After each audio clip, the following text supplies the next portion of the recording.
Hey, good morning, afternoon, or evening, good people, wherever you are, wherever you happen to be, and however we're together. Thanks for being here. I'm Dave, and this is Dave's Head. So, what's in my head? First of all, what in April? I know when this episode drops, it's the beginning of May. April showers, here come all the May flowers. Trust me, the back of my house is just fully grown out. All the greens and pollens and ragweed and all that crap is live and in full effect. A little throwback to the 90s. But what in April it was. And, you know, I started off April with the regional conference for my fraternity, getting elected director of publicity, winning the highest honor the region can bestow on a brother, the PBS award. Then, go to the White House, trip to hang out with my closest friend, or one of my closest friends, I should say, golf in Myrtle, and then come back to close out the month, and I receive an honor from my alma mater, Arcadia University, the Sankofa Award, for distinguished service. It recognizes just an alumni who's done some amazing things in the community and also professionally, and I was humbled, honored. It was just an amazing day. My TO was there to see me receive it. One of my best friends, I believe my oldest best friend. We go back to high school. I think timing. I had a couple best friends from high school. It's just a matter of days. Y'all chill. Y'all be a little possessive about that title. But and my goddaughter there to see it. It was just amazing. And to get pulled to the side after the ceremony and last year's winner telling me that I was just amazing. She really appreciated it. And to hear somebody just read about you was so surreal. I've always said I don't do things for recognition or awards, although, the sun feels good. Being put into the spotlight and recognized for the things that you do, what you give back, how you give back, how much you give back, the quality of you giving back, because that's important as well. I think is just, something that I'll cherish, never forget. April was just an amazing month. I mean, one of the best months of my life. I will say I do have and I don't do regrets. I wish I would have did something. I'm not afraid of the mic, not shy from the mic, or not shy around a mic. Obviously, put a mic in front of me, I can talk for days. But I opted because I think I was number 3 in the awards order. And the prior 3 did not give speeches at all. And so I opted not to give a speech. I accepted my award, took the picture, sat my butt down. But I kind of wish I would have given a speech because, there's something I had in my head that I'll share here. Here's my speech, right? But there's something I had in my head that I wanted to convey. I wanted to talk about my mentors. One's still alive, one's passed on, I should say, back in December. I wanted to talk about, how my dad is a role model, talk about some of the other role models I've had in my life that shaped and guided and sometimes shoved me towards the right path in life. And also talk about the importance of giving back. And these are all things I've said before when I speak in front of youth or talk to my mentors and that type of stuff. But it was a missed opportunity. And I kind of wish I would have. I was okay in the moment not. But I think 3 or 4 later, a woman who received an award as well, she took a couple minutes to say what she wanted to say. And I was like, you know what? I should have did the same thing. But it's okay. The moment is there. It's still going to be something that capped off an amazing April for me. But I will say this. I will share with you this. And this is what I was thinking. And this is what I had in my head to say. And it's really about mentoring and giving back. And it's something that I've said for a while, something that I've had in my head for a while. And so I'll share it another time, another place. It'll be appropriate and it'll feel right. But I'll share it here as well. It's not that you must, but if you can, do. A moment of your time, a quick use of your skill, or a few dollars from your wallet can have a lasting impact on a person's life. And if you could positively impact just one person's life, you're doing great things in this world. And that was going to be the gist of the message. And it was going to be longer than that, obviously. But that was going to be the gist of the message. And I was going to end with that one. And so if I get the opportunity again, I will take that like I always do or usually do. But But in that moment, I just felt like, everybody else hadn't up to that point. So it seemed like it was a norm to not give a speech, take your award, take your picture, click, click, and sit your butt down. But with the opportunity again, I think I'll take the opportunity to give that speech. The next thing that's on my mind is dad bods. I'm closer to 50 than 40 at this point. I gave up football. I want to say it was about 2 years ago, maybe a year and a half. Might have been last year.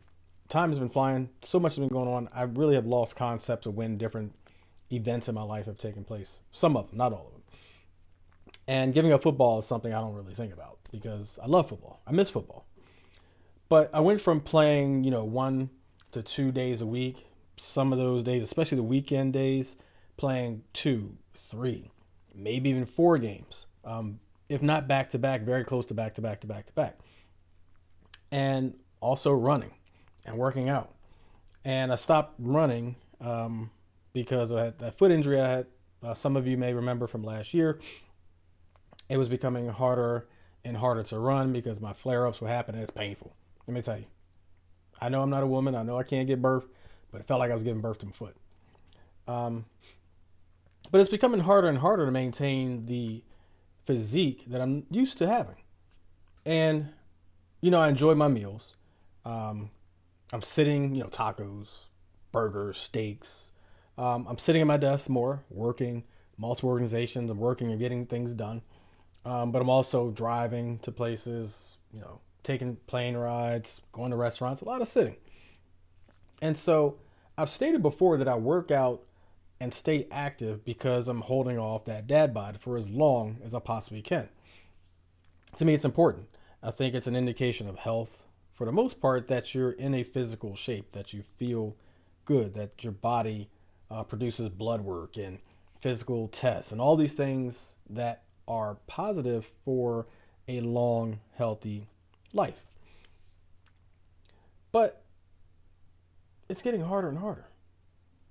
And it seems like to me that dad bods are the new thing. That it might even be the standard for what women actually prefer, as opposed to, 2 years ago, I had a rock hard 6-pack. Now I was kind of aggressive coming out of COVID and just working out every morning. First thing I did was work out, did my smoothie, drank my tea, did whatever, came back, had a little snack, just really pushing the metabolism burning, right? I was just shredded, great shape. But it also dropped me down to around 180 pounds, which is borderline too thin for me. I'm more comfortable 183, 184. I've looked at this. But Insider.com did a poll, and they found, I believe it was 2,000, maybe 3,000 women that were single, that dad bods are preferred by nearly 75% of singles. 75%.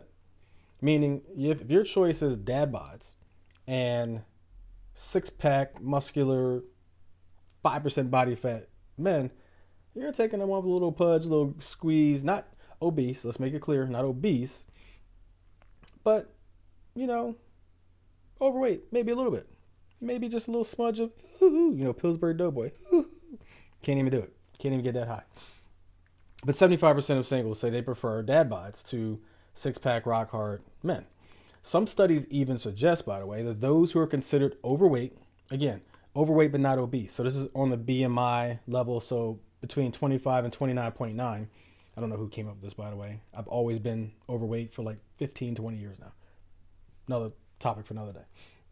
But BMIs between 25 and 29.9 is considered overweight for most men, especially my height and build.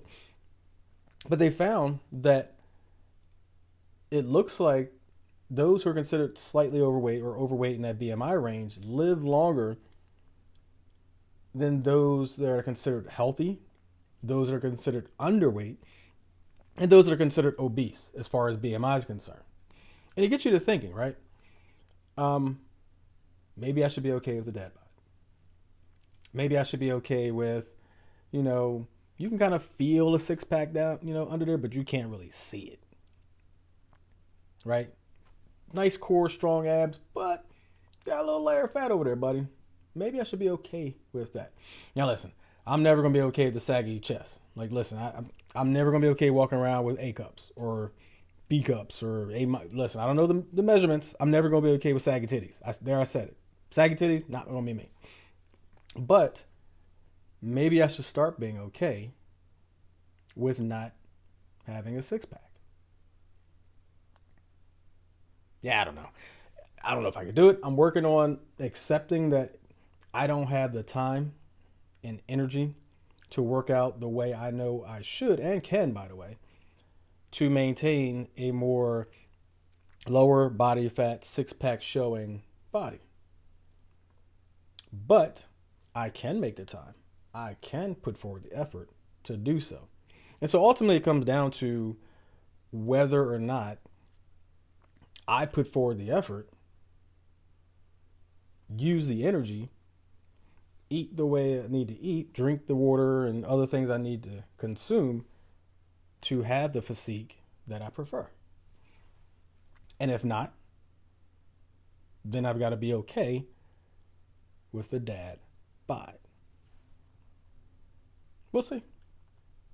It will be an adjustment, trust me, if I ever become okay with the dad bod. And what that says to you right now is I'm not okay with it yet. So I'm still going to keep working to prevent it, at least for right now. Adapt to Adopt was created for adoptees to have a safe space to be themselves. They provide recreational support to adopted children and youth through recreational support groups, a mentoring program, sports and community service projects, and more. Tap in on Wednesdays for Adapt to Adopt's What's Up Wednesday video series, an informational check-in update video for their supporters. You can watch it on YouTube, Instagram, and Facebook. For more information, visit their website at www.adapttoadopt.org. The last thing that's on my mind, sponsored by Adapt to Adopt, is reflecting. And really reflecting on this journey that I've been on. So this is 2024, May of 2024. And I reflect 10 years because we always, for some reason, choose the number 10, right? We want to go back and look at some 10 years ago did this, or 10 is this mark. Looking back 10 years ago, I was about to enter a chapter that turned out to be one of the hardest chapters. If you want to put it in a 10-year bucket chapter, one of the hardest mountains to climb, but most rewarding valleys to come down into. And I say that because 10 years ago, I was about to celebrate my fraternity second centennial celebration that year, by the way. We did one back in January for the actual Founders Day, and then we did a second one in DC in July. But I was just about to celebrate that. I was just about to find myself walking down a path towards a relationship and engagement and marriage. And to the date, I was just about to take what was a much needed vacation by myself, mostly, to Orlando. Because earlier, 10 years ago this year, rough patch. And so I booked a trip down Orlando, timeshare week, and I wound up coming back a day earlier so I could play in a football game. Surprise, surprise. But it's not often that I get days where I get to totally relax because my calendar is, actually empty. It doesn't happen that often. But I had one last week. The weather was perfect. It was like that little break we got finally in the weather, 80-something degrees, beautiful outside, blue skies. And I went out there on my deck, had nothing to do. Again, calendar empty, surprise, surprise. And I put music on, relaxed a cigar, made an old fashioned, sat on my deck and just kind of reflected on the journey that's been the last 10 years. You ever hear a song that kind of triggers a reflective moment? And usually what I do is I put it on Spotify, I put it on random. And they have this new DJ feature, by the way, which is kind of cool because it's basically AI that taps into your listening style. Every once in a while, suggests other genres or other types of music, and I'm like, skip, skip, skip, and then it's finally, oh yeah, you don't want to hear that. But you ever hear a song that kind of triggers a reflective moment? And I emphasize reflective, not sad, not regretful, not angry, not even comical, just reflective. It makes you sit there and think about the journey, the path that you've walked. And I reflected on my journey. And I can't tell you the song. I cannot tell you the song it was. But it made me sit there smoking a cigar, looking at the trees in the sky. There's a lot of trees behind my house. But smoking a cigar, sipping on my old fashioned. And I reflected back to, that getaway to Orlando 10 years ago. Um, and really how the next 10 years leading up to current time, how much I had grown, how much I endured, how much I had recovered from, how much I had learned, um, and how I couldn't imagine 10 years ago that I would have lived through that 10 years, the losses I've had for people I loved. Um, but I felt completely thankful for all of it, the good and bad. Because if, you know, I didn't experience those things, right? If I didn't experience those things, then I would not be the person, the man. I would not have the experience. I would have not have learned the lessons. All of that would have not happened. At least assuming it's a 1 or 0, right? Like if I didn't go through these things, it never would have happened to me. It's possible it still could have happened in different form, different capacity, different people. But it happened the way it happened. And because it happened the way it happened, I now find myself at a point in my life 10 years removed from 10 years ago where I'm just happy, at peace. And I'm thankful for all of it. And I know some people may say, even the bad stuff. Yeah, even the bad stuff. Even the bad stuff that tried to, almost did break me. Even the great stuff where, I shed tears of joy. The friends that I lost. Because there are friends that I was friends with, close friends, 10 years ago, that I'm no longer friends with. And so it's amazing when you think about, and just look at the last 10 years of life, just the memories that have flashed through your head, the good ones, the bad ones, the indifferent ones, the laughing till you cry, the angry moments, the sad tears, the people you've lost, the lessons that people's actions have taught you, not only about how people operate, but about yourself. All those things led to today and led to the person I am, the life that I live, the people I surround myself with, the love I have for either friends or TO. All those things are because of the path that I walked the last 10 years. And whether good or bad, the result is what you see. And so the only thing I can have is thanks. And yeah, I'll say it again, even for the bad stuff. I may butcher this name, but I wanted to leave a statement to the end of this thought that's in my head. Ojibwe people are the largest tribal populations among Native American people in the United States. In Canada, they are the second largest First Nations population, surpassed only by the Cree. They are one of the most numerous indigenous people north of the Rio Grande. But they have this saying, and it's a quote: "May you be strengthened by yesterday's rain, walk straight in tomorrow's wind, and cherish each moment of the sun today." I think that's a very applicable statement to being thankful for the last 10 years. Having that moment to reflect on my deck, have a cigar, relax out, just do nothing, which again is very rare for evening for me.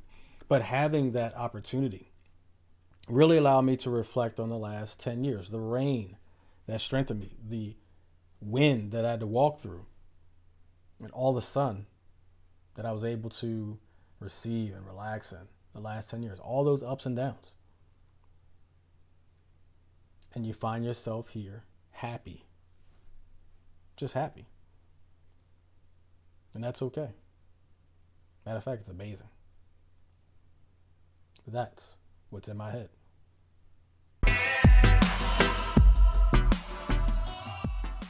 So, a beautifulmess.com posted an article in 2023 entitled 10 Tips for a Productive Life by Emma Chapman. She says in that article, "I would really like to have a productive life, but it's sometimes a bit of a struggle. Here are 10 tips that help me stay on track. And I'll go through these 10 really quickly. I got a couple favorites in there. The first one is make a to-do list. She says, I'm absolutely lost without a to-do list. I, in parentheses, try to write out a list every morning just before I begin the day. Now, me, I use a to-do list that auto replenishes some of my daily tasks, and then I add a bunch more on. So I usually have like 20 things to do on my list every morning when I start. Probably 10 to 12 of them are good recurring items on my daily task list. So different organizations I'm a part of. So I agree with the to-do list. I do think some people may find it difficult because if you have a to-do list and you don't accomplish some things, you're like me a little bit Capricornish, you feel a little bit of a failure there, but a list is always good. Number 2, I love this one. Give yourself small rewards for completing big tasks. She says little rewards don't have to be about money or things. Get creative and find small ways to motivate yourself to hustle. I like snacking. So when I complete something, I get a little snack. It's like a little Cheez-It reward or something like that, especially because I love cheese. Number 3, find ways to break up your workday or your work night.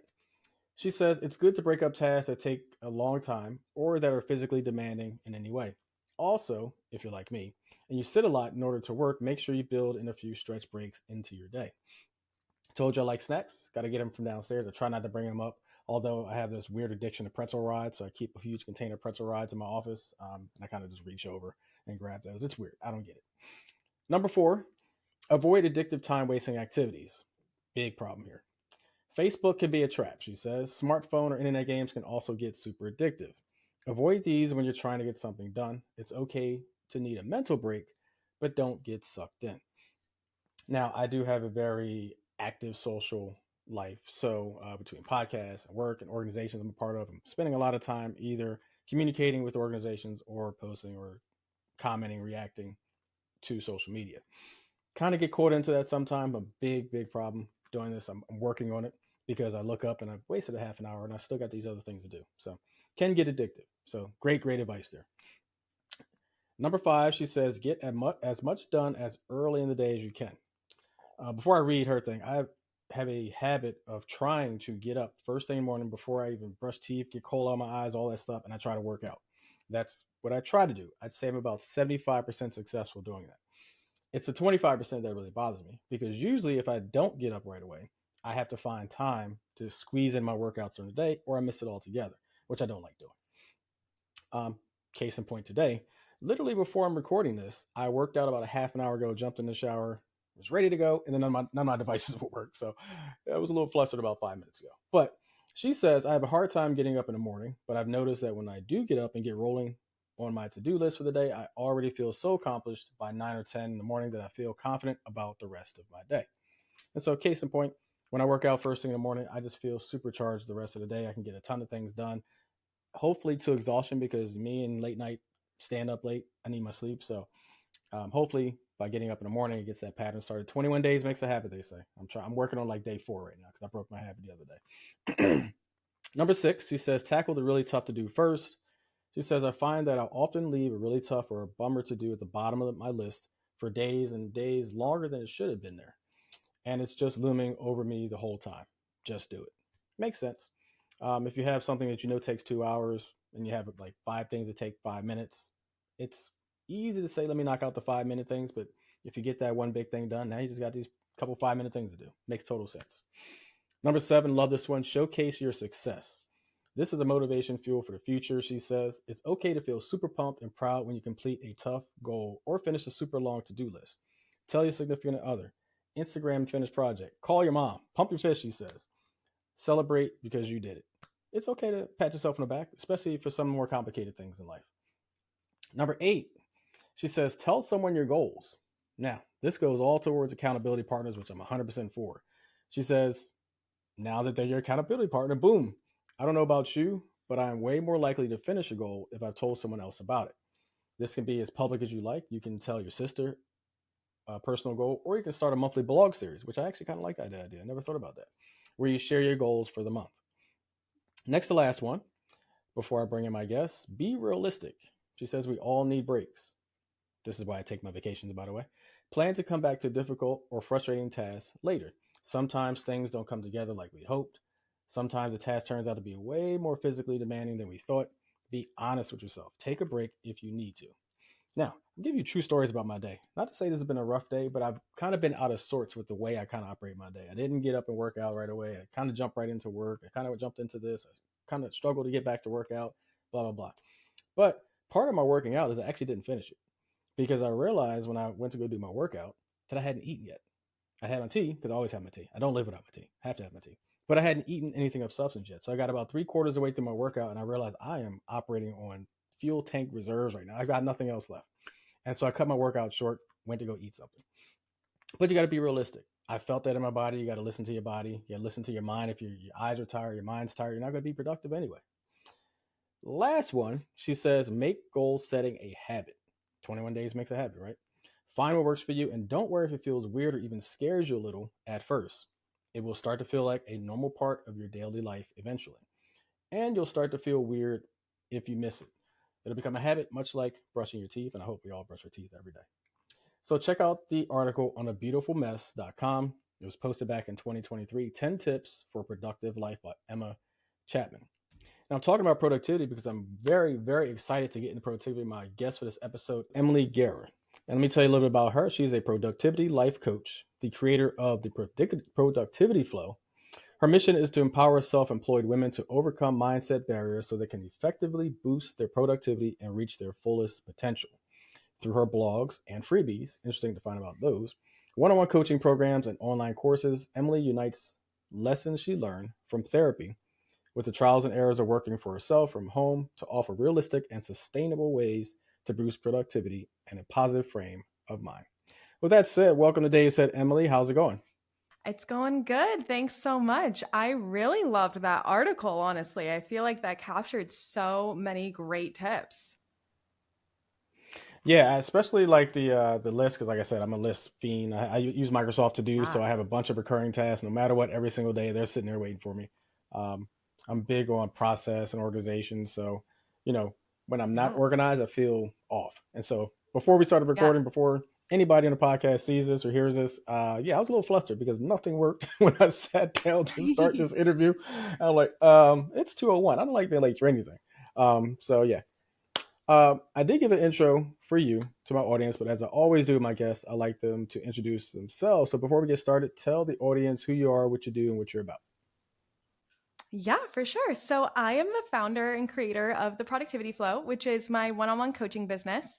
I am a certified productivity life coach. So I help other women like me overcome different mindset hurdles and optimize their systems and tools. So that way they can not just boost productivity, excuse me, not just boost productivity, but also achieve that work from home lifestyle that they dream of. Because work from home and work life balance is very challenging to achieve when we're not intentional. And so that's really what I help my clients in doing.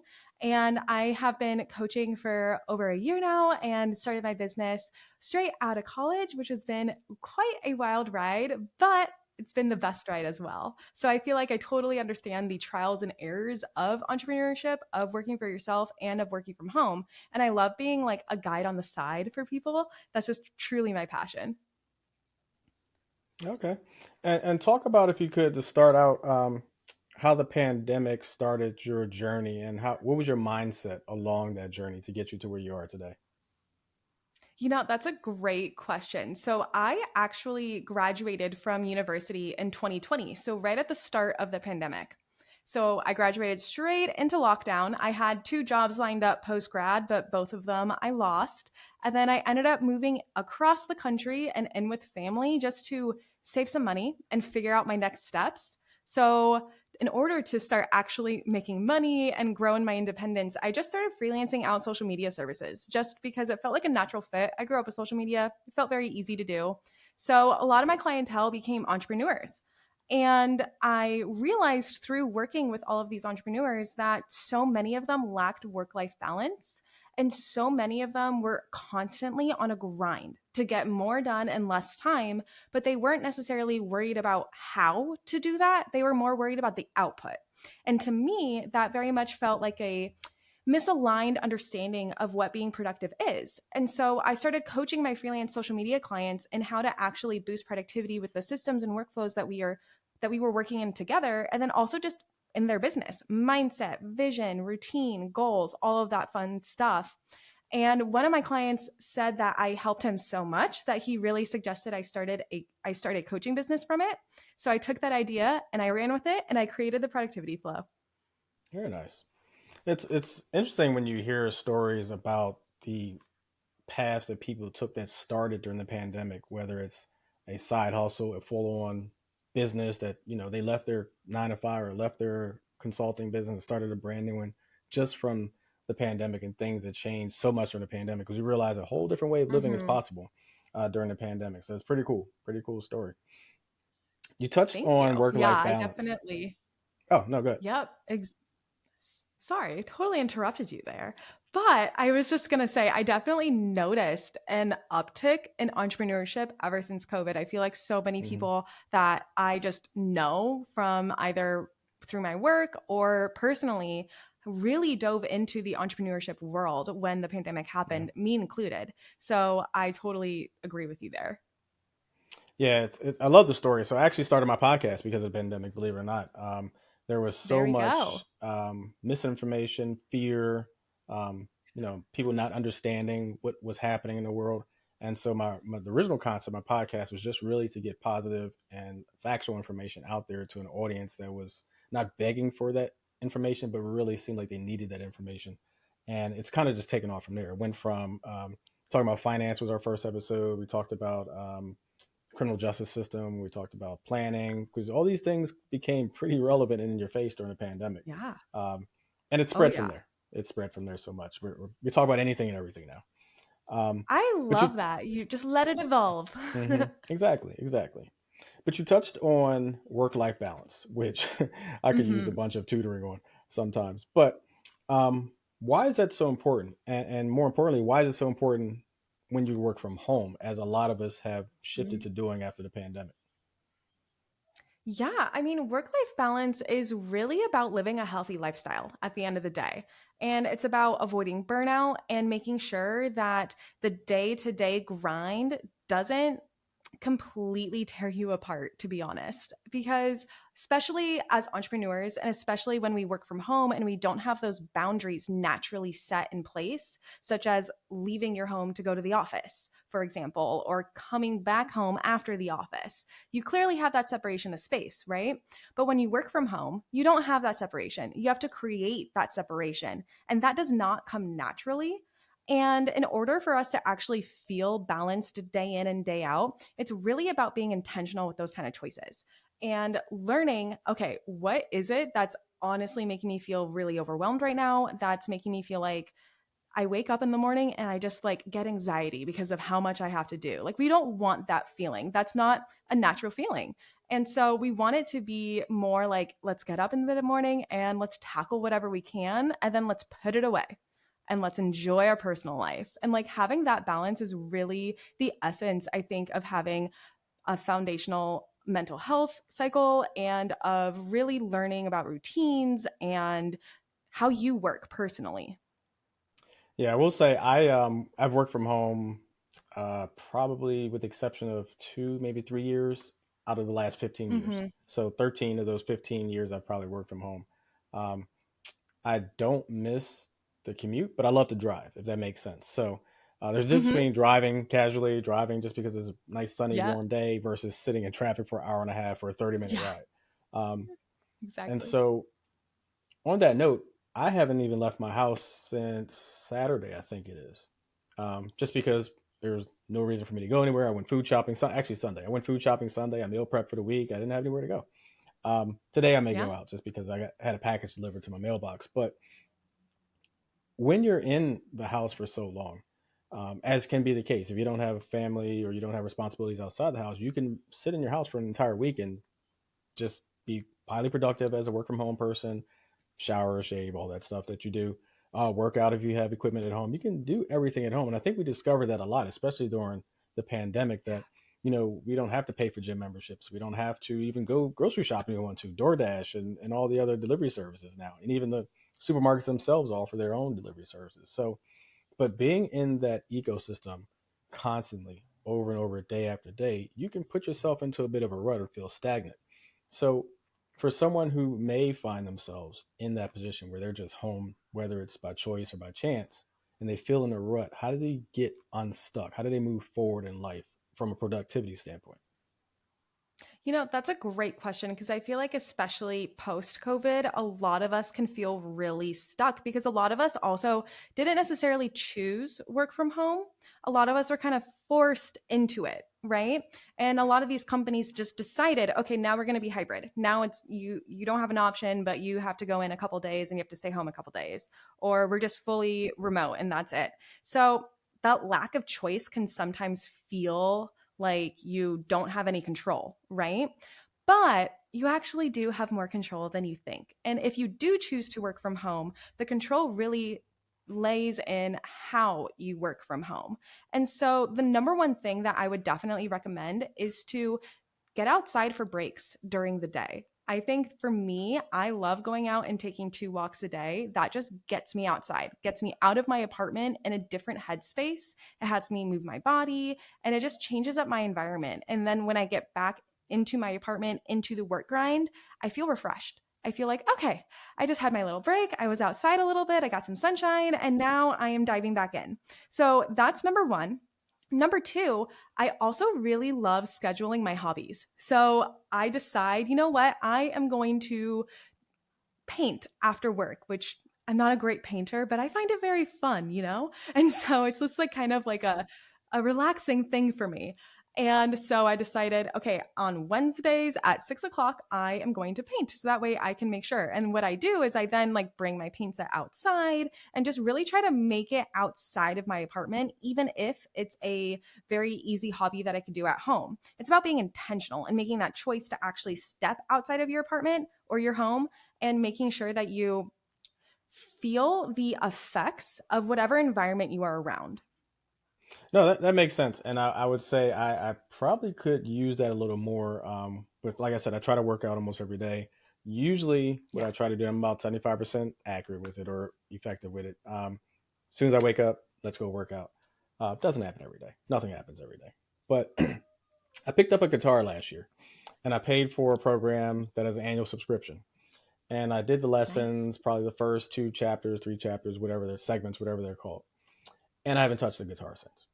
And I'm a little disappointed in myself because that's something I love the acoustic guitar. I love everything about acoustic guitar. And so I told myself that's going to be my thing last year.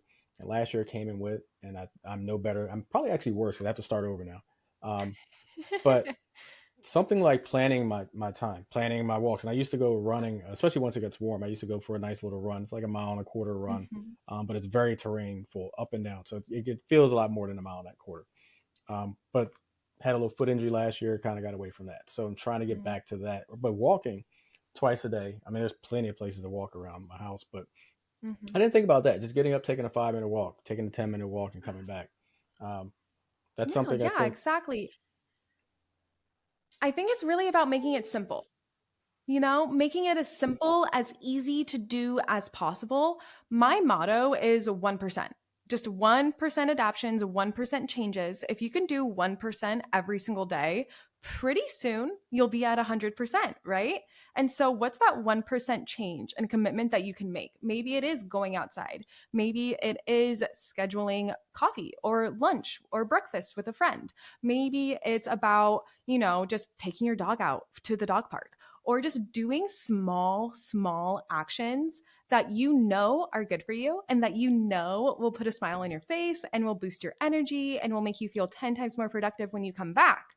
So it's really about knowing yourself firstly and knowing like what those things are for you and then starting to schedule them into your time into your calendar, but 1% at a time, because you never want to overwhelm yourself or make yourself feel like this is unrealistic. I can't do this. I can't hit my goals. If you want me to do this, like that's way too much. We don't want to get there. We just want to make it as simple as to do as possible.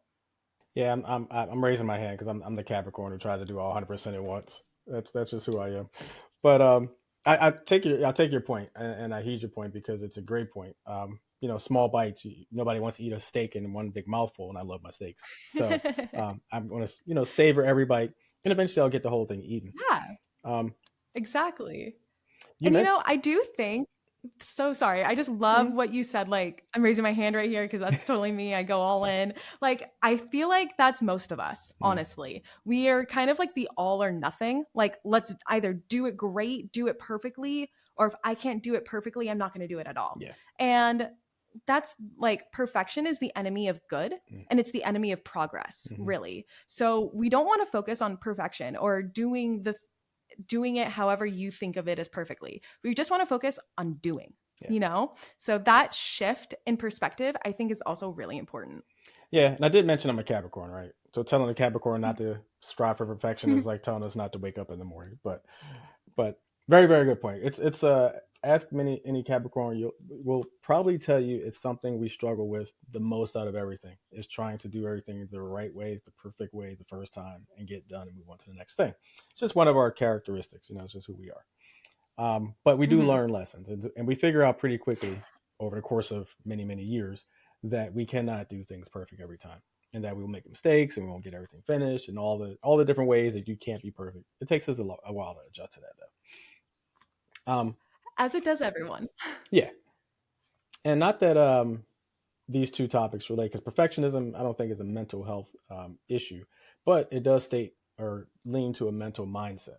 And you've talked about being Hmm. anxious. We talked about being stuck. I'm using air quotes for those who aren't watching. At home from the pandemic, working from home by choice or by chance. Talk about what mental health and productivity have to do with each other, and especially all the things we've talked about already. There's many cases where mental health comes into play, but talk about from your perspective where mental health and productivity cross paths. Yeah, I love explaining this by first explaining the RAT model. The RAT model I learned about in a book called Uncommon Accountability, written by Brian Moran and Michael Lennington. They also wrote the 12-week year, which is a great goal setting format that people should also check out. But the RAT model, so RAT is an acronym.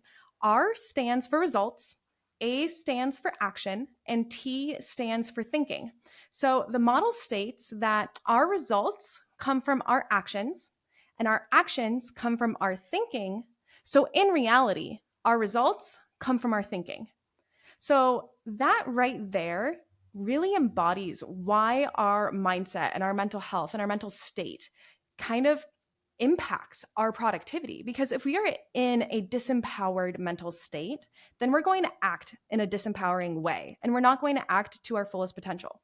And then if we're not going to act to our fullest potential, we're not going to get the results that we really want, the most productive results. So it really starts with our thinking and how we go into tasks, how we begin them, how we talk to ourselves throughout the task. If we're like saying, no, this isn't good enough. I have to do better. I'm in a rush. I don't have enough time. I don't know how. And can I even do this? If we're in that kind of state, we're not going to be productive because our mind is just not there. It's not in a place that it can act effectively and efficiently. But if we talk to ourselves and we set ourselves up for success and we say, you know what? Yeah, I feel like I'm rushed for time, but it's in my power to prioritize my own time commitments and to prioritize my own tasks. That's all on me. So, how can I do that? What can I do? And like start getting curious and start asking yourself those questions. So, that's how I believe, our thinking, our mental health, and our mental state really does impact our productivity. Got you. So results, action, thinking, and the reason I'm saying it out loud is twofold. One, because I love the acronym. Two, because last Mhm. episode my guest that came on gave a couple key points, and I absolutely butchered the acronym in the follow up after she finished, and so I wanted to make sure I got this one right. Um, so results, action, thinking. When we think about results, we think about goals, we think about actions, we think Yep. about whether it's skill set, whether it's a physical act, whether it's something, and thinking is obviously the planning. And this is just my interpretation: the planning, requirements gathering if it's something technical, um, a recipe if it's cooking. Um, Yeah. where do you find the hardest area to accomplish is, whether it's the results, the action, the thinking part, or is it just simply if the thinking is not right, the actions aren't going to be right, the results are right? Is it just that kind of flow? I do think it depends on the person, of course. Everyone is different, reacts differently to their own thoughts and everything. However, I do believe that it really all stems from your thinking. And that's where the process begins, right? Because as I said earlier, if you're in a disempowered state, you're not going to act in an empowering way.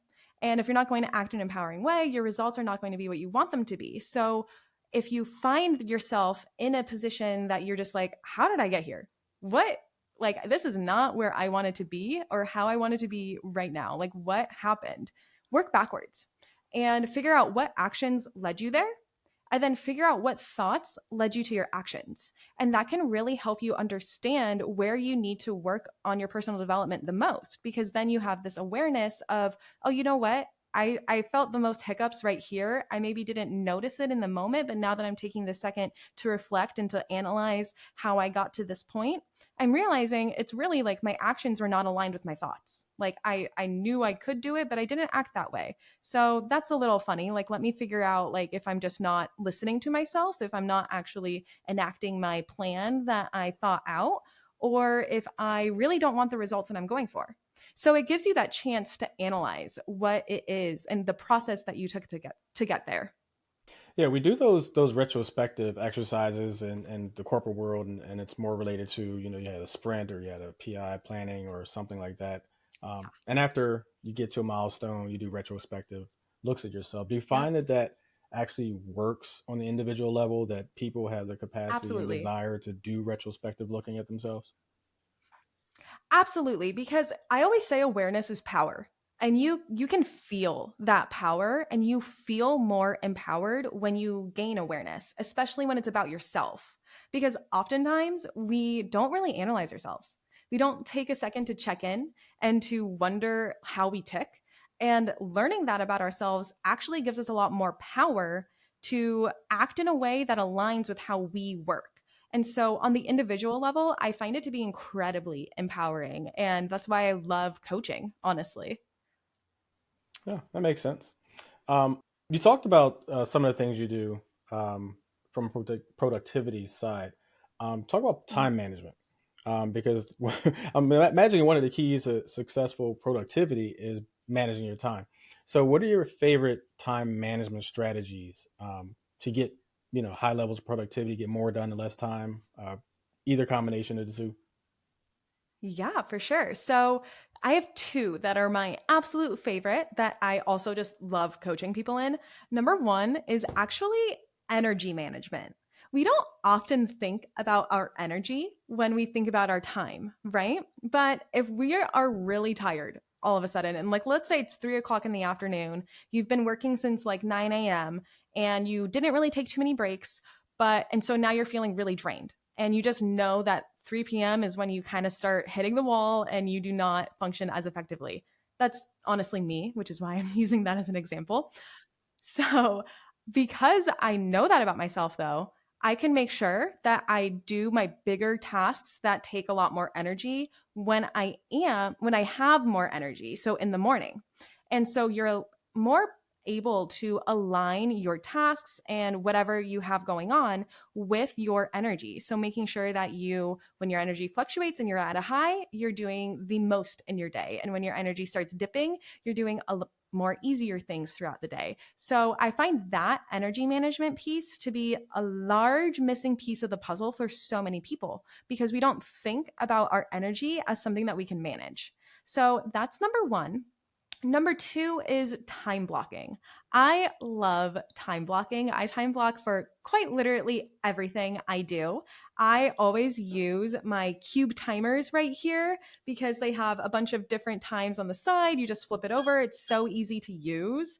And it just helps you, number one, overcome perfectionism because you know that you want to get that task done by the time the timer goes off. So you do not get lost in the details because you're more committed to continuing to follow through on your day.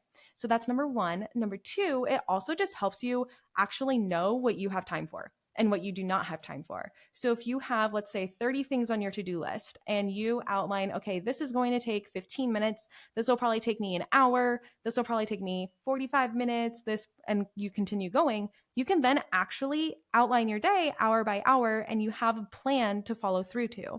I know for me, especially when I first started out, I would have this massive to do list, and then I would be like, "Oh my god, what should I do? I don't know what to do first. I don't know how to get into it." And then I got all anxious and overwhelmed and then just would not act productively. And so avoid that and time block your day so that way you know what's coming up next. So I'm really intrigued by this time block. Could you hold that up again for those watching on YouTube or Spotify? Because Yeah. first of all, where did you I get got this from? Is this an Amazon purchase? Yep.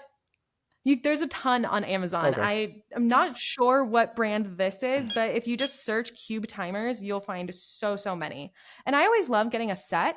I have one that's like 1 minute, 3 minute, 5 minute, and 10 minutes Hmm. on each side. And then another one that's 60 minutes, 30 minutes, 20 minutes, and 15 minutes. So let's say I wanted to do a 60-minute time block. I'll just flip over the 60, and then I maybe have 5 or 6 tasks that I want to do in between. So then I can flip over the 10 minutes in between and make sure that I am moving forward within that 60 minutes the way that I plan to.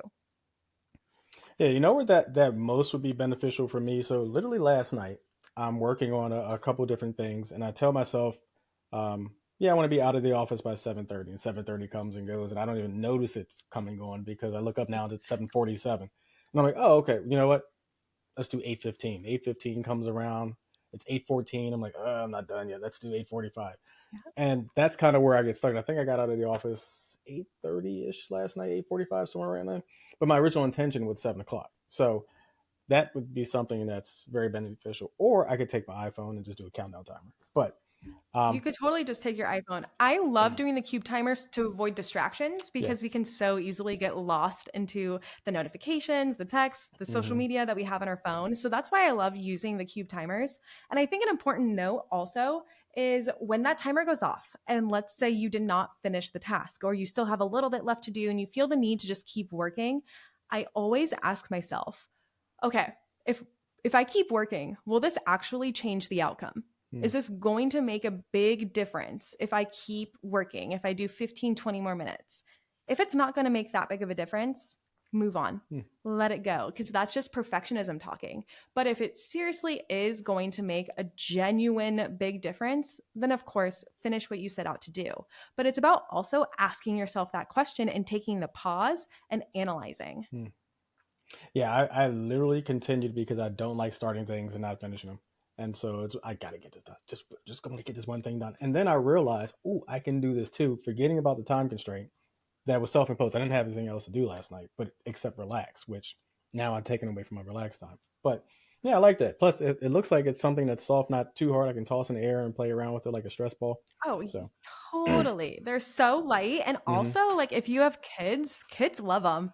They, like, will. I know I have three little siblings and a nephew who is 3 years old. And so, like, I always hang out with them and babysit them. And, like, if we need to set a timer, I'll be like, okay, I'm flipping the cube. Like, we only got 5 minutes or 10 minutes left. And, like, they kind of enjoy it because they get to be a part of the process. And it makes things a little bit easier for I have to for a consider. I child. have my godson and babysitting, I think, in 2 weeks. I have to go check out Amazon as if I need to buy anything else from Amazon. I literally have packages from Amazon waiting outside my house for me to collect right now. It's a habit. It's a problem. It really is. I feel like that's so the story of so many of our lives, right? And I will tell you, speaking of the pandemic, I was not a big Amazon shopper before the pandemic. And then suddenly I realized all these things that I want, I can just buy from Amazon. And then the next And things I that got, you don't want and you don't need. yes, exactly. Poor Amazon guy that used to deliver it to my old house just every single day. I was just part of his route. It was sad. Got something else for you. Hey, how's it going? Got a Christmas card for you. But so let's talk about productivity life coach. Um, the first obvious question: why would someone need one? What would your answer be? Great question. Such a great question. I feel like the world right now is in this race to get a lot more done in less time, right? Like we have the hustle culture, the grind, I'll sleep when I'm dead, bragging about being busy. All of these things are very much ingrained in our mindset and in our society and our culture and how everybody acts.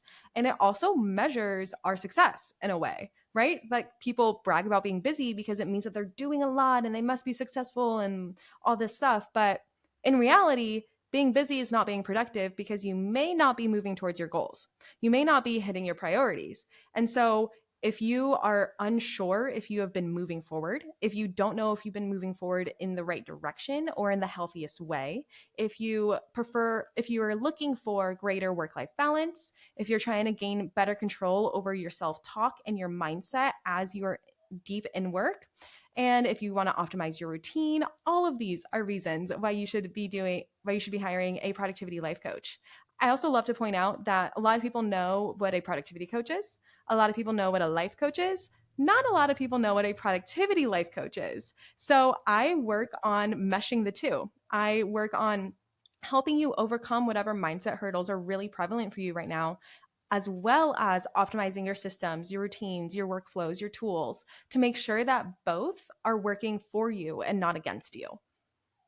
Gotcha. And so part of that, I felt attacked. There are so many things I'm like, yeah, I could use help with that. I could use help with that. I could use help with that. But no, all those things I think, um, and not to keep driving home the point of the pandemic and how the world has changed, because it has changed. There's so many things that are I mean, it applicable has so to, much. yeah, there's so many things that are applicable to not blaming the pandemic, but saying we adjusted because of the pandemic. And Hmm. looking at the financial planning industry, looking at the productivity coach and life coaches and all these industries that have kind of not exploded but grown because of the pandemic. But it's been so helpful to so many people. And so to combine productivity coaching and life coaching together in a way that makes someone more efficient. And to go back to the beginning of your statement, I used to be, and I've stopped saying this, I used to be one of the people who would say, I'll sleep when I'm dead. Because, Yeah. I found myself getting to the point where it became a habit that when I really got exhausted, my body would just shut down. And I'm like, that's just not a Hmm. healthy, productive way to live, to work and work and work and grind, or just travel, or live the life and then crash. That's just, ups and downs. That's not a Yeah. way to live life.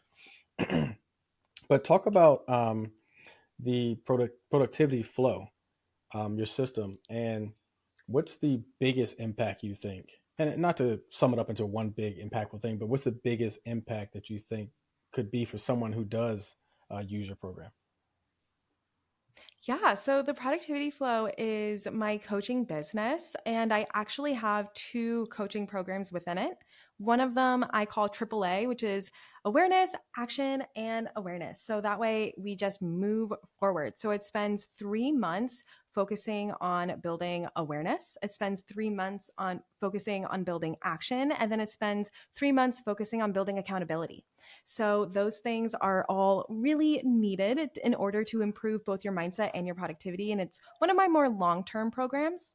And then I have another program that's all about accountability and mindset because let's be real, being accountable is challenging, especially when you are working for yourself and working from home. So, how do you actually do that in a way that feels empowering and not like you want to rip your hair out? That's what I can coach you in. And then I also have a very short term coaching program that's just 1 month and it's renewable, of course, but it's more focused on productivity. So if you just want to optimize your systems, your tools, and not really get into the mindset stuff, we, of course, can do that too. So the benefits, though, of working with whether it's me or another coach, honestly, are endless because there's number one, a built in support network. I will always, my number one priority is to always support my clients in whatever their goals are. And I do that in differing ways, depending on the client and depending on their goals. And so I always love to make each coaching session as customizable as possible. So that way it really feels very tailored and personalized to the client. And it actually does help them move forward. So I feel like it's really just about finding the right coach for you and making sure that you click with them, that you vibe with them and all that good stuff, but also that they have a little bit of experience in your challenges because you don't want to hear from somebody who has never actually been through the thing. I feel like getting advice from people who have been down and dirty and who understand where you have been is so key. And as an entrepreneur myself, as someone who has only ever worked from home, I do bring that to the table. No, that's all pretty cool, and I love the fact that there's three systems. I keep coming back to the pandemic, but you brought three systems that are really important to get through and get past the pandemic. I'm curious though because two of them involve accountability, and so I'm curious Mhm. how accountability is applied, right? Because there are people who can hold themselves accountable, but not really enforce changes, right? There's nothing, you're not really holding someone accountable if there's no change in behavior, change in the pattern. So how do you, and not to steal the thunder of your program, but how do you enforce accountability? And enforce may not be a great word, but it is kind of enforce accountability. How do you enforce it? Yeah, I like to say inspire Thank you. I was looking accountability. for I a feel better like word. but I feel like number one, making it a little bit more lighthearted and making it a little bit more fun, I think is really important because we are so scared of feeling consequences if we're not accountable, and whether those consequences are imposed from outside forces or whether they're self-imposed, we get scared of consequences. So it's about number one, letting those consequences go and like not letting yourself get so lost in the potential consequences, but more focusing on the potential wins and the potential growth that you can have. So, a mindset shift for me is always a very foundational piece that I love to start with. And then another way that I do that, I help inspire accountability is by creating a 12-week action plan. So my client and I will talk about their goal, we'll figure out the best way to hit it, we'll create a 12-week action plan, and then every single week there are action steps that my client can take in order to move forward to their goal. And then I will text them quotes, tips, resources, podcasts, tools, whatever floats their boat and helps them the most throughout the week to just like remind them and inspire them and be a little bit of an accountability buddy there. So that way I say like, hey, let's say you wanted to write 5 pages of your script today or your book today. Did you get that done? Like, tell me about it. How did it go? What were the hiccups? What was challenging? Like, if you didn't do it, why not? Let's talk about that. And so I love texting back and forth through the accountability program because I find it's a very number one, relatable way to communicate with somebody else, but it also takes the pressure off a little bit and it's not as like professional. And so it feels more like you're working with a friend. And that's my goal. I may need a productivity life coach. I just I was supposed to start writing a book last year or 2 years ago. I think I've lost count now. I'm supposed to write it at some point. I do need to get started. It's on my list, and I know I have listeners who've been hounding me about this. You've been saying it for 2 seasons. I know. I'm going to get to it. I promise. Um, but no, I do. I'm a big proponent of accountability, and when speaking of productivity and speaking of there's two categories for me. There's getting things done you said you're going to get done, and then there's hmm taking care of yourself and doing those things as well, right? So there's the professional and the personal side. And so I think personally that a lot of us tend to put way more value in getting the professional things done than the personal things Yep. done. And we kind of get to those when we have time or we have downtime or even vacation. We take vacation to handle our own personal affairs, as opposed to hmm weighing them equally, taking care of them the same way, holding accountability on the same level, even playing. But just my opinion on that. I so agree with that. Something I always talk about with my clients at whatever point works for them in my programs is having a self-care mindset and like what that Mm. even means and what why self-care is actually so important to your productivity. So a self-care mindset is just the belief that you're the only one who can be accountable for your own care. No one else, only you. And so, are you giving yourself the things that you need to succeed? That's really what it means at the core of it. And the things that you need to succeed do not have to be anything fancy. They actually should not be anything fancy. They should be the basics like breakfast, working out, making sure you're drinking enough water, making sure you're getting enough sleep, making sure. I love your I reactions. can You're I like, ooh, continue I continue to feel attacked because the last two, like water and sleep, I struggle with those. I But I'm know. working These on it. see, these I'm are working on it's it. always the things that we ignore Hmm. that end up actually helping us be more productive. But we just don't Yeah. look at it that way because we don't value it in the same way, like you said earlier. Hmm. And so flipping that perspective and realizing, oh, doing self care actually makes me way more productive when I go to work. And it helps me have greater work life balance, which also makes me feel more productive when I go to work. So, in reality, not doing self care is actually not being productive, but doing self care is being productive. So, having that switch in perspective is so key to actually care about your self care. No, 100% agree. It's something we all need to take and put a higher priority on. Like I said, we Mm-hmm. work to vacation, or we grind, we Yeah. take care of families to get to vacation, as opposed to making vacation a time where we actually just relax because we've taken care of ourselves and done all the good things we're supposed to do. Simple solutions for complex problems. For over 15 years, SRE Solutions has provided today's solution to prevent tomorrow's problem. SRE Solutions will provide you effective, efficient, robust, and reliable business intelligence, application and website design, wired and wireless network installation, PC support services, and much, much more. For more information, visit their website at www.sresolutions.org. That's www.sresolutions.org. That's all for the Q&A segment. And now I'm going to move to my favorite segment with my guests called First Thoughts, which is sponsored by SRE Solutions Inc.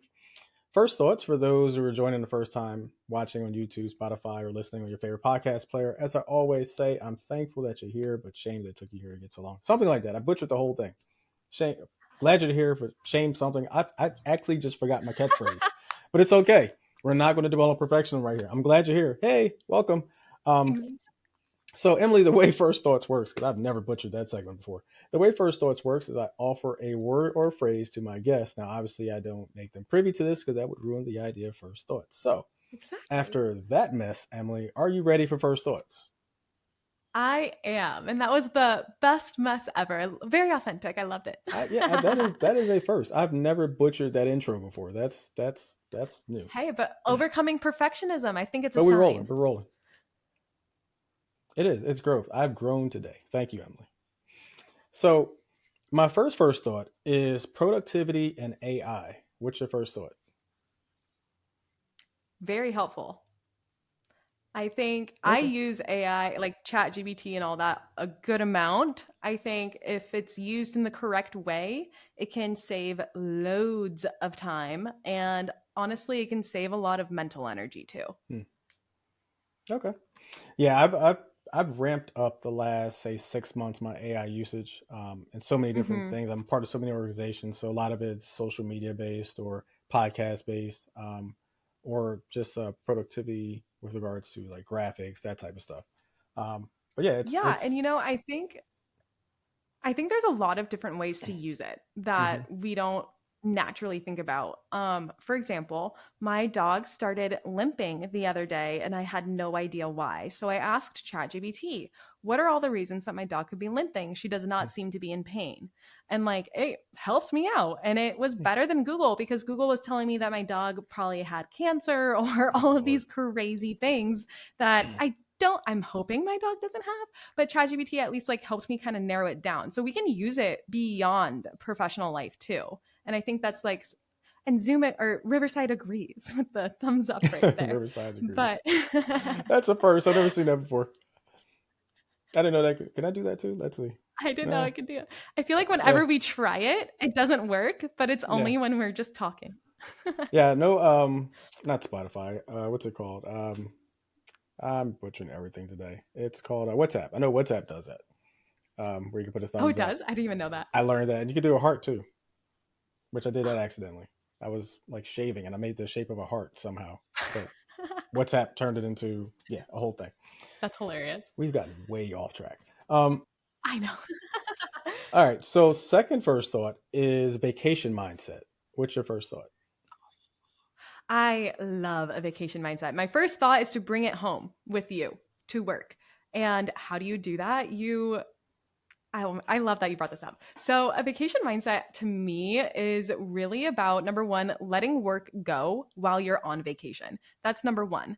Number two, it's about bringing your vacation home with you a little bit. So, whether that's putting pictures up or changing your computer background or just writing and journaling about it after work or whatever works for you, bringing that bit of happiness back home with you is so incredibly empowering and transitioning back into the work grind. So I think a vacation mindset is absolutely essential. Okay. No, I love that. Like I said, I love taking my breaks, love taking my vacations. So, Hmm. um, and it's the healthy part of me, even when I'm not being healthy. Because when I take vacations, I completely do nothing except relax and eat Good. I and come feel back like we all unhealthy. need that R&R. Yeah, no, I agree. So last first thought, and I'm actually going. It's rehashing something we've talked about a number of times today, but I'm keeping it as a first thought because I kind of want to get your snap reaction to it. Perfectionism. What's your first thought? It is one of the toughest things to overcome, as I know personally. I try to overcome it every single day, but it it is possible with a little bit of intentionality, a lot of choice in your decisions, and about implementing a lot of different strategies, I believe. And those strategies can either be like using cube timers or working on your self talk or looking at your priorities and your understanding of what it means to be productive and just analyzing, okay, how can I be more empowered in this state of mind right now? So I think perfectionism, we could do a whole podcast about perfectionism, honestly. Okay, we can come back and do that. Well, let's do it. So I want to touch on something because you used the word, and I've lost count, but I think about 11 or 12 times, and I can go back and verify it. I'll do post editing. I'll see if I can catch it. But intentional. That's a I knew word you were going that to say that. that's funny. Intentional is one of my favorite words when it comes to productivity or just leadership and any type of when you're leading, whether it's a group or a team or whatever. Being intentional in what you do is something that Yeah. I say all the time or speak on all the time. So I love the fact that you use that word as part of your program and a part of your mindset. I bring that up because I'm curious. Um, how do you keep your clients intentional? And I know we've moved away from Q&A, but I had to ask that because you said the word intentional again. So I'm coming back to it. How do you keep your clients being intentional through all the ups and downs that could prevent intentionality? That is a really good question because it can be really hard to be intentional when you have no idea what you're working towards. And so, the way that I love going about this is by first creating a vision for your future and actually outlining what it is that you see for yourself in a year from now, or maybe 3 years from now, or five, or whatever duration clicks with you the best. I always love doing 1 year from now because then it's actually pretty close and it feels a lot more exciting, and you can break the 1 year goal down into quarterly goals, into monthly milestones, and then weekly action steps. And so when you can break your vision down, your future in a sense down, and create an action plan from it, you can then always check back in and be like, okay, is what I'm doing aligning with my vision, aligning with my action plan, or is it off base? And if it is off base, do I want it to be off base? Because maybe my vision is changing a little bit, which is totally okay. It is not set in stone. It can absolutely change. But just about assessing, like, if I am off base and I'm not being intentional right now, is it because I'm being called to do this, or is it because I'm getting distracted? And that's really asking yourself those questions, having a vision, having an action plan, I find is the most effective way to actually be intentional day in and day out. No, I love that. And like I said, intentionality and then being intentional, all the different ways you can use the word intentional. Um, Part of my favorite way to coach up my team. So I manage a team for one company. I have leadership positions in multiple organizations, and using that word intentional just Mhm. rings differently than saying go forth and do. Right. Yeah, So no, I love the fact that you use that. absolutely. Um, so th- Thank you. so this season, I'm turning over the power of first thoughts to my guests in a subsegment I call TO First Thoughts. The idea behind that is that my guests get to throw something at me to get my first thought. So, Emily, what would your first thought be for me? Okay, I'm going to give you two words and I would love to hear what you have to say. Productivity and motivation. Hmm. I would say the harder of those two for me would be motivation because Mm, motivation is driven by what your desires are, is driven by what the difficulties in your life are, how inspired you are to do something. And so I think productivity is a offset or offspring of motivation. If you're motivated to yeah. do something, if it's something that's in your wheelhouse, if it's something you enjoy, it's like me going to a steakhouse and eating shrimp. I want to eat steak because I went to a steakhouse. Um, if you're motivated to do something, the power and your ability to be productive is vastly increased than if you're not motivated.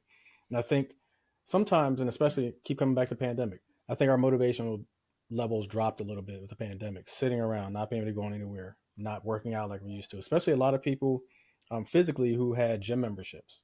and gyms are closed, Mm-hmm. and there is no backup because you're not working out at home. You're not doing just the body weight workouts that you can do, or you're used to eating out a ton, and restaurants aren't really open in the same way. Or you have to do pickup. You're not going out and sitting and socializing with your friends, so you're not cooking as healthy as you should now. Um, so it's Mm-hmm. it's about motivation, driving productivity, and so that's why I always try to do things or stay in my wheelhouse. I love graphics. I love talking in front of a microphone. Give me a microphone, I can talk all day. And so that's why podcasting and graphic design and leadership positions and golfing, because I don't play football anymore. Doing the thing and cooking. I love to cook. So doing those things, great. But if you ask me to say, cut the grass or go Yeah. for a random hike or even work on a car, I used to work on a car 20 years ago. I don't feel like doing it anymore. Like if you ask me to do those things, that might just sit there for a while and not Yeah. run. So yeah, to me, motivation is a big driver, big key to how productive we are. I so agree. I love everything that you said. And I feel like one of the pillars really of productivity is motivation, right? Yeah. Because it's very hard to be productive if you are not motivated to do it. So another part of what I help coach my clients is like, how do you boost your motivation? How do you find that internal drive that you want to actually be productive in? Yeah. So I love everything that you said. I so agree. I will add this too. So in the workplace, right, when you're working, because you're not working by yourself unless that's just what your job calls for. But if you're working on a project with a team, who you work with and how you interact with them goes a long way to how motivated you Hmm. are to get something done with them as well. And so I think part of one of the things we need to think about with motivation is how do we sometimes overcome being in positions we're not exactly comfortable or want to be in to still be productive, right? Absolutely. Yeah. No. Perfectly said. Cool. Well, Emily, this was amazing, fun, great tidbits. I'm going to have all types of material for social media from the things you just said, so I very much appreciate that. But before I let you go, as always with my guests, Thank I like to you. offer the I opportunity. loved this conversation. I feel like it was so fun, firstly, to chat Hmm. with you. And I also just like really love sharing as many tips and tricks as I can. So if you guys want more, definitely check out my blog because I offer a lot of free tools and PDFs and printables that you can use to do the things that we talked about in this episode. Cool. Well, definitely thank you for stepping in Dave's head. As I've said this year, which I don't butcher this one, have a great 2024.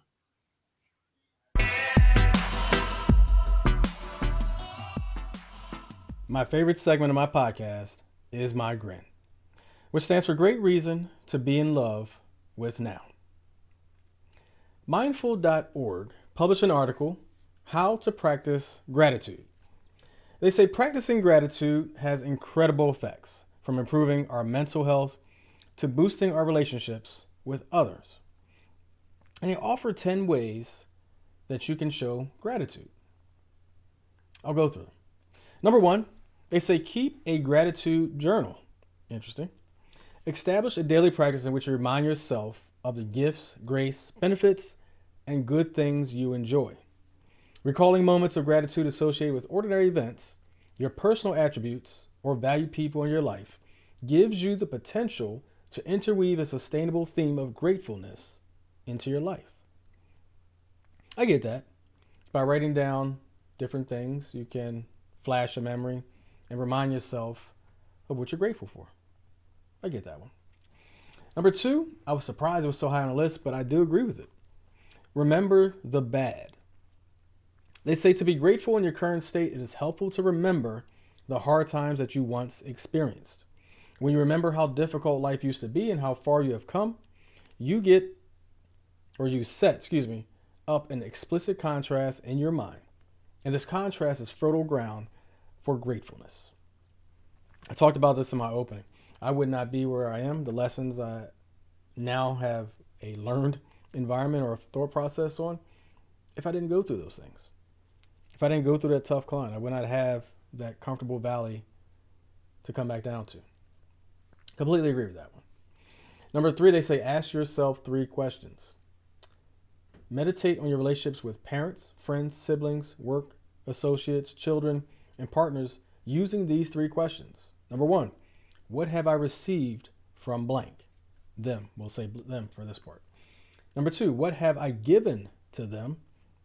And number 3, What troubles and difficulty have I caused? Think about those three questions. What have they given me? What have I given them?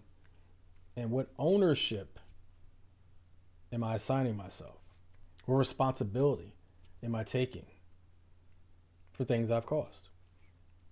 You think about those three things: being grateful for what you give, being grateful for what you receive, and being grateful for the opportunity and the thought process of owning what you do, learning from what you do, growing from what you do, and being grateful for it. Love it. Number 4, share your gratitude with others.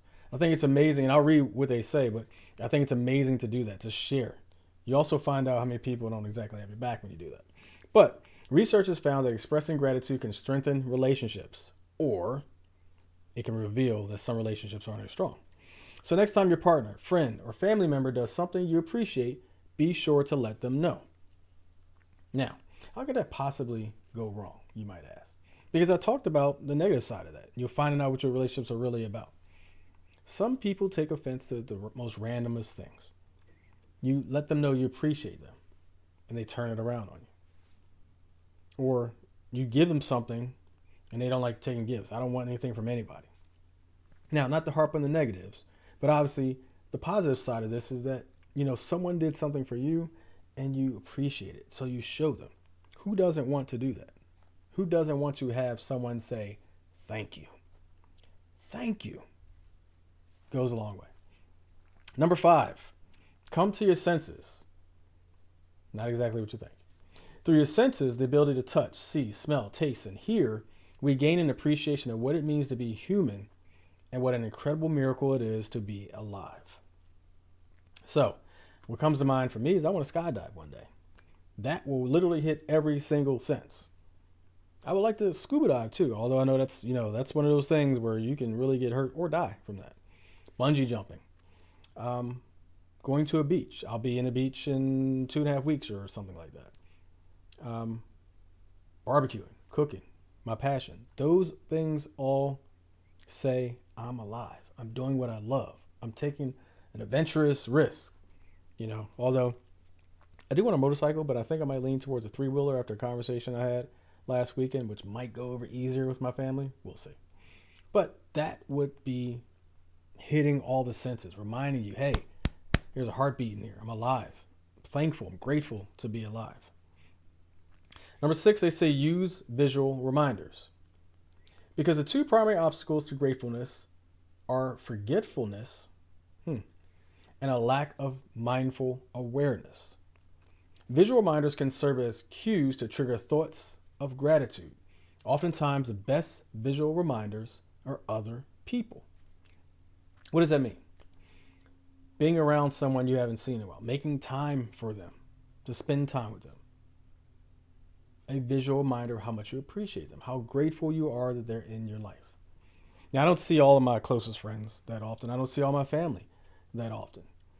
But every so often, I get a window of time, and I try to plan forward, because if you know me, you got to kind of get in my calendar a while in advance sometimes, especially depending on what it is, where I have to go, what I have to do. But every once in a while, I'll look at my calendar and I'll see, hey, I've got this gap. Let me try to fill it, which some might argue, why don't you just relax? But I get it. Why don't you fill it with spending time with this person or that person, catching up with that person, happy hour with this person, tacos with that person, or just being around that person. So I get it. Number 7, make a vow to practice gratitude. Research shows that making an oath to perform a behavior increases the likelihood that the action will be executed. Write your own gratitude vow, which could be as simple as, quote, I vow to count my blessings each day. And post it somewhere where you'll be reminded of it every day. I get that. I have a whiteboard. I have 2 whiteboards, actually, to my right here. I have things on the wall all over the place. Little reminders. I have Post-it notes of messages that were given to me that I look at every once in a while, especially the one that says, go eat. Have you eaten? So I get it. And so reminders of things that you promised or vowed to do can go a long way. I can see that because it's in your face. It's a reminder. And if you're like me, you don't like seeing things for too long on your board. that you haven't done. And so I get that. Number 8, watch your language. When I first read that, I was like, ugh, I curse a lot. Ugh. But grateful people have a particular linguistic style that uses the language of gifts, givers, blessings, blessed, fortunate, and abundance. In gratitude, you should not focus on how inherently good you are, but rather on the inherently good things that others have done on your behalf. And that's where those words come in: blessed, fortunate, abundance. So using words that show your appreciation, show your gratitude, reinforce how much an act or a gift or time or something meant to you that someone else did for you. That's how I take that. Use language that expresses that and leaves no doubt. Number 9, go through the motions. Interesting. Grateful motions include smiling, saying thank you, and writing letters of gratitude. By quote, going through grateful motions, you'll trigger the emotion of gratitude more often. Think about the last time you wrote a thank you note to someone and just sent it randomly. Someone did something for you. You took the time to put pen to paper, because we don't do that often. And you fired off something to someone, postal, snail mail, just to say, I appreciate you, just to say thank you. How did that make you feel? Think about it. How did that make you feel? Probably reminded you, right? Those visual cues that was talked about earlier reminded you of the thing they did for you. Thinking about it and putting it on pen to paper to convey how much it meant to you. And then imagining them receiving this and what it would mean to them to read it. So going through the motions doesn't mean what you might have thought it meant. It means actually showing grateful motions. Last but not least, number 10, think outside the box. If you want to make the most out of opportunities to flex your gratitude muscles, haven't heard that before, you must look creatively for new situations and circumstances in which to feel grateful. Now, what does that mean? What exactly does that mean? To me, it means coming up with ways to say thank you that maybe, a couple examples. So maybe you remember someone loves tulips. And so you go out of your way to get them an inordinate amount of tulips, just a ridiculous amount of tulips, right? Depending on friend, partner, the colors matter. Remember that, color matters. Or maybe you remember that someone loves Nestle Crunch. And Nestle Crunch is only in my head because I had conversations about loving Nestle Crunch as a kid the other day. But maybe they love Nestle Crunch. So you send them a basket of Nestle Crunch. Or if you're like me, they love those like cheese and like, pepperoni and meat, like boxes or baskets. You send them one of those, like with smoked cheddar, smoked Gouda, pepper cheddar. Never mind. Getting hungry. I'm hungry. But thinking outside the box, right?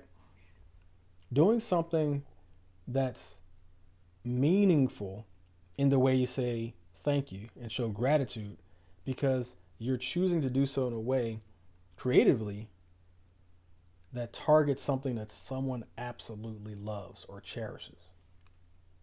It does involve paying attention too. You have to know your audience, right?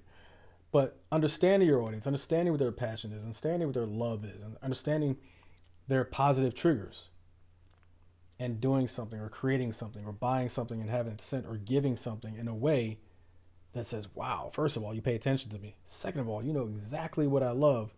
And you're giving me something because I did something for you, and you're just simply showing gratitude. Creativity can go a long, long way. So check out mindful.org and the article, How to Practice Gratitude. It's actually a very, very robust article that has way more than these 10 things. It talks about other things around gratitude, how to live it, how to convey it, how to be grateful. And so I urge you, check it out. It's got a lot of good information. And just simple things you can do to be grateful, to show gratitude in your every single day life. I want to thank Emily Guerra, and I butchered the name again, and I butchered it when I interviewed her, and I apologize. As someone with a somewhat difficult, but I think it's easy because it's my last name, I understand and appreciate and apologize for butchering her name. Check out our website, theproductivityflow.com, where you can find out more information about her. Check her out on social media on Instagram at The Productivity Flow. And if you want to look her up on LinkedIn, look up her name, Emily Guerra, Guerra. If you look up on LinkedIn, it's Emily-Guerra-the-productivity-flow. Quickest way to get there. But you can look up her name as well. You might get a bunch of results. Support our sponsors, SRE Solutions, Inc. for all your PC support, troubleshooting, website design, antivirus removal, network cable and wireless runs, and so much more. Check them out at www.sresolutions.org. And congratulations to SRE Solutions for SRE Solution Day, which will be coming up in the month of May. And check out Adapt to Adopt at www.adapttoadopt.org for all things related to adoption, assisting and adopting and helping those who have been adopted, all the resources they need, and so much more, and activities. And check out What's Up Wednesday by their founder, Chanel Harris. Check them out at www.adapttoadopt.org. And if you're interested in sponsoring on Dave's Head in 2024 Season 5, reach out to me on any of my social media. We can make it happen.